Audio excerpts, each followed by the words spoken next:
Shri Gurubhyo Namaha. Let us continue with Sadacharānusandhānam.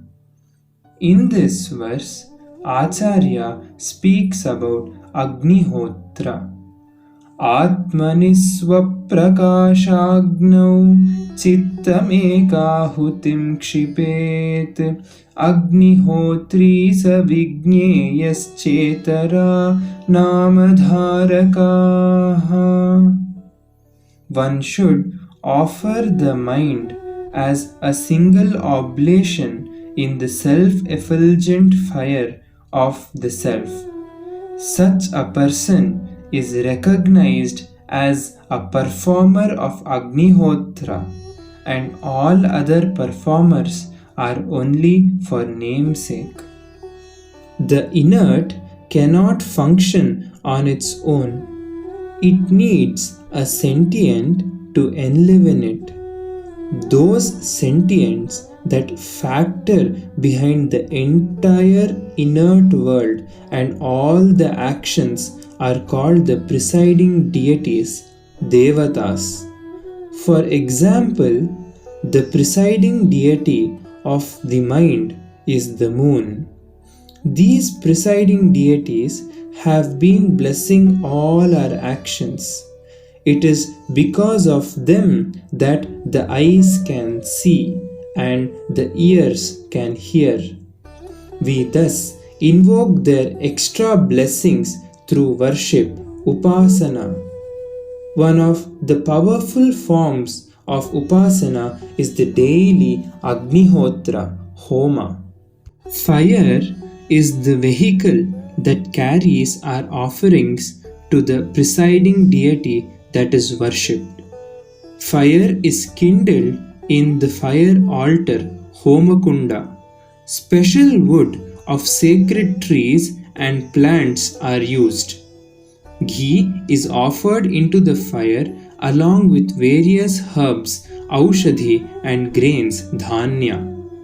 Mantras are chanted invoking the grace of the presiding deities.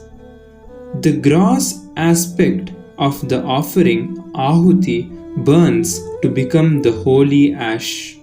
The middle aspect becomes the smoke which purifies the atmosphere. This smoke is also known to cure many physical ailments. The subtle aspect is carried by the fire and conveyed to the presiding deity who is invoked by the mantras. Having been thus worshipped, they shower their blessings on the worshipper. In the Bhagavad Gita, Shri Krishna tells, through this mutual give and take, one attains greater success and well-being. Devan bhavayatanena te deva bhavayantu vaha parasparam bhavayantaha shreyaf paramavapsyatha. Here, Acharya explains the importance of yajna performed with a Vedantic vision. The self is the self-lit and ever-burning fire within the body. It does not ever get blown off or dimmed. It only seems to get covered by the smoke of indiscrimination and false notations. The wind of discrimination and dispassion reveals the self. It is the ego or the mind that creates duality and assumes for itself an identity separate from the self. This ignorance born out of the ego is to be offered into the fire of the self. Such an offering can only be made once, ekahutim, as once the ego is destroyed, there remains no one and nothing more to offer.